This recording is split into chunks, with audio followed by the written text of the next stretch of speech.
Alright, so the question is, describe the factors that determine the transdermal uptake of the drug. Using an example, outline the advantage and disadvantage of the transdermal administration of the drug. So our structure is going to be define what transdermal is.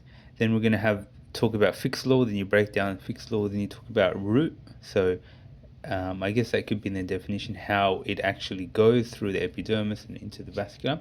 And then we talk about advantages and disadvantages. So it's quite simple. So what is transdermal? Transdermal is the application of a patch of the skin, and it diffuses through the patch. So this is a route, diffuses through the dermis, and then the dermis vessel, and then it goes to systemic. Or if it's local, example MLR, acts directly on the nerve endings.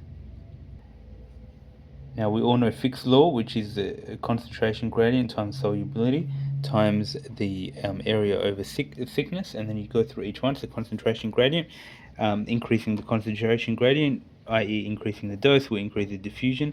Vascularity, which is increasing cardiac output, will increase supply locally and increase the distribution of a systemically, if it's a systemically active drug.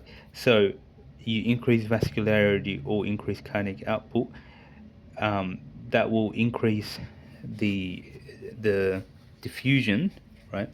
If it is a systemic drug, not because if you increase vascularity and you give it into a systemic drug, then it's going to increase. But if you're not having a systemic drug, then it's not going to increase.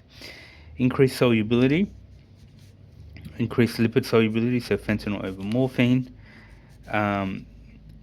And then increasing water solubility is important of a superficial. So that part is about the acellular. So the superficial skin actually has a lot of water, and so it's acellular, and hence it relies on aqueous diffusion.